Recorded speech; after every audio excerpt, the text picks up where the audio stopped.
பாவம் என்பது credit card, புண்ணியம்ன்றது டெபிட் கார்டு. கிரெடிட் கார்டில் என்னென்னா ஃபஸ்ட்டு நீங்கள் என்ன வேணாலும் செஞ்சுக்கலாம், அப்புறம் பே பண்ணணும். டெபிட் அப்படி இல்லை, ஃபஸ்ட்டு உழைச்சி காசு கட்டிடணும், அப்புறமா என்ஜாய் பண்ணலாம். புண்ணியம் என்பது டெபிட் கார்டு, பாவம் என்பது கிரெடிட் கார்டு.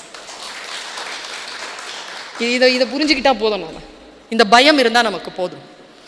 ஒரு இருந்துச்சான் யூத், எனக்கும் உங்கள் வயசில் பையன் இருக்கிறான், அவனுக்கு சொல்கிற மாதிரி சொல்கிறேன், அவனும் கேட்டுட்டு தான் இருப்பான். தூங்குற நேரத்தில் கேட்பான் அவன் என்ன, அதான் நான் பேசினா எல்லாரும் முழிப்பாங்க, அவன் மட்டும் தூங்குவான். அதான் கர்கி முருகை தால் பராபர், உருது தெரிஞ்சவங்களுக்கு புரியும். வீட்டில் இருக்கிற கோழி பருப்பு குழம்புக்கு சமானம், அது வீட்டில் இருக்கிற கோழி தானே. ஒரு இருந்துச்சான், அந்த ஈயினுடைய மம்மி அந்த கிட்ட சொல்லிச்சான், நீ எங்கே வேணாலும் போ, இந்த பளபளன்னு ஒரு காகிதம் இருக்கும், அந்த காகிதத்தில் மேலே மட்டும் உட்காராத, ஏன்னா உங்கள் வாப்பா அப்படி தான் செத்து போனார், உங்கள் அப்பா இருக்கார்ல அவர் அதில் தான் செத்து போனார், நீ அங்கே மட்டும் உட்காராத. இது இப்படியே பயந்துக்கிட்டே இருந்துருச்சு. அந்த பளபளப்பு காகித பக்கத்தில் போவே இல்லை, அப்படியே இருந்திருக்குது. கொஞ்ச நாள் போக அம்மா போயிட்டு சேர்ந்துட்டாங்க. இதனுடைய ஃப்ரெண்ட்ஸ் இருக்காங்கல்ல, அவங்க எல்லாருமே அந்த பளபளப்பு காகிதத்தில் போய் உட்காரதும், அப்படி ஜால்ரா காட்டி அப்படி சால்ஜாப்பு பண்ணி அப்படி வர்றதுமா பயங்கர சாகசம் பண்ணுறாங்க. இந்த பார்க்குது, நம்மளை மட்டும் எங்கள் அம்மா சொல்லிட்டு செத்து போயிடுச்சு போவாதுன்னு. அவங்களுக்குலாம் அம்மா இல்லையா, அவங்க அம்மாலாம் சொல்லலையா, அவங்க மட்டும் விளையாடுறாங்க, நான் மட்டும் அங்கே போகக்கூடாது, எங்கள் அம்மா சொல்லிருச்சே. அது அப்படி இப்படி போய் அது வர்றது, அந்த ஃப்ரெண்ட்ஸ் வர்றது அவ்வளவு ஜாலி அதுக்கு. அது அந்த பசங்களை பார்த்து பார்த்து மனசு இதாகி ஒரு வாட்டி என்ன பண்ணுச்சு, தானும் போய் பார்த்துருவோன்ட்டு ஓடி போய் அந்த பளபளப்பு காகிதத்துக்கு மேலே அப்படி போகாமல் கிட்ட போயிட்டு அப்படி பறந்து வந்துருச்சு. காகிதம் ஒன்றும் பண்ணல, ஒன்றுமே பண்ணலையே, ஏன் இந்த அம்மா என்ன பயமுறுத்துச்சு. மறுபடியும் அந்த ஃப்ரெண்ட்ஸ் எல்லாம் அங்கே போய் ஜாலியாக இருக்கிறாங்க. இது மறுபடியும் என்ன பண்ணுச்சு, நேராக போய் சும்மா ஒரு காலை மட்டும் அப்படி தொட்டுட்டு வந்துச்சு, ஒன்றும் நடக்கலை.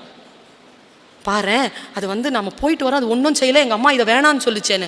மறுபடியும் போய் கொஞ்சம் நேரம் பறந்து திரிஞ்சு அது மேலே உட்காந்துச்சு பாருங்க. அவ்வளவு பிரமாதமாக இருக்குது, ஏன்னா தன் முகம் தானே தெரிகிறது, பளபளப்பாக இருக்கிறது, வழுக்குது. அப்படி ஓடி கீடி மறுபடியும் ஃப்ரெண்ட்ஸோடு சேர்ந்து பறந்து வந்து 2-3 வாட்டி பறந்து வந்து ஜாலியாக விளையாடிருச்சு. 4வது தடவை பறந்து போச்சு. ஜாலியாக இது நிறைய நேரம் விளையாடிச்சா. இந்த பிள்ளைக்கு அவ்வளோவாலாம் பழக்கம் கிடையாது. அது போய் ஜாலியாக விளையாடுறேன்னு சொல்லிட்டு அதில் உட்காந்துச்சு, அந்த சுகத்தில் படுத்து தூங்கிருச்சு. முழிக்குது, முழிச்சா தன்னுடைய ஒரு ரெக்கை இருக்குல்ல, அதை அந்த காகிதத்தில் ஒட்டிக்குச்சு. அதால் பறக்க முடியல, இழுக்குது. கண்டிப்பாக அது பறக்கணும்னா அந்த ரெக்கையை அது இழந்தாகணும். நான் இங்கே கதையை நிறுத்துறேன். அது ரெக்கையை இழந்துச்சா வாழ்க்கையை இழந்துச்சாலாம் நான் கதை சொல்ல விரும்பலை. அந்த என்ன பண்ணுச்சு, நம்ம வாழ்க்கையில் அந்த ஈயாக என்ன செய்கிறோம், எது நமக்கு பாவம், எது நமக்கு விலக்கப்பட்டிருக்கிறதோ அதன் மீது மோகம் கொண்டு ஒன்றும் கிடையாதுன்னு கிட்ட போயிட்டு வரோம். 4 வாட்டி 5 வாட்டி போயிட்டு வரும்போது ஒன்றும் இல்லை, ஜாலியாக தான் இருக்குது. ஆனால் போய் கடைசியாக சிக்கிக்கொள்கிறோம். அப்படிப்பட்ட மாய வலைதான் இந்த பளபளப்பு காகிதம். அந்த காகிதம் இருக்குல்ல, குடியாக இருக்கலாம், போதையாக இருக்கலாம், சிகரெட்டாக இருக்கலாம், தகாத உறவாக இருக்கலாம், இது எல்லாம் வலைகள். முதலில் போனால் சுகமாகத்தான் இருக்கும், ஒன்றும் பெரிய ஆபத்தா தெரியாது. ஆனால் ஒரு விபத்தோ ஒரு ஆபத்தோ ஏற்படுத்தாமல் அந்த பழக்கங்களில் இருந்து நீங்கள் வெளியில் வரவே முடியாது என்பதுதான் வாழ்க்கையின் நிதர்சனமான சத்தியம். ஒன்று சொல்லுகிறேன் குழந்தைகளை, மனதில் நினைவுபடுத்திக் கொள்ளுங்கள், சில சந்தோஷங்கள் இல்லாமல் நாம் வாழ்ந்துவிட முடியும். ஆனால் அந்த சந்தோஷம் என்கின்ற போதைக்குள் போய் சிக்குகின்ற பொழுது அதனால் வரக்கூடிய வேதனைகள் நம்முடைய வாழ்க்கையில் வராதபடிக்கு சிந்தித்து பார்த்து செய்கையை மாத்து.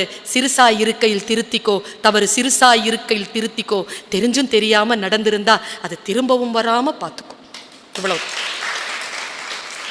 இந்த வாழ்க்கையின் பாடத்தை ஒவ்வொருவரும் தருகிறார்கள். நான் என்பது எவ்வளவு முக்கியமோ என் உடன் இருப்பவர்களும் அவ்வளவு முக்கியம். ஒரு பிச்சைக்காரனை பார்த்து அம்மா சொல்கிறார், நீ படிக்கவில்லை என்றால் நீ இப்படி ஆவாய் என்று. வேறொரு அம்மா சொன்னால், நீ படித்தால் இப்படியானவர்கள் இருக்க மாட்டார்கள் என்று. இந்த பொறுப்புணர்வோடு, ஏனென்றால் நீங்கள் எல்லோரும் தலைவராக வருவதற்கான பயிற்சி. எல்லா தலைவர்களும் பேச்சாளர்கள் கிடையாது, எல்லா பேச்சாளர்களும் தலைவர்கள் கிடையாது. தலைமைத்துவத்தை வளர்த்து கொள்வதற்கு பேச்சு என்கின்ற கருவி மிக மிக முக்கியமானதாக இருக்கின்ற பொழுது அந்த பேச்சு என்கின்ற கலையை கையில் எடுத்துக்கொண்டு தலைமைத்துவத்தை, சமூக பொறுப்புணர்வை நீங்கள் எல்லோரும் வளர்த்து கொள்ள வேண்டும்.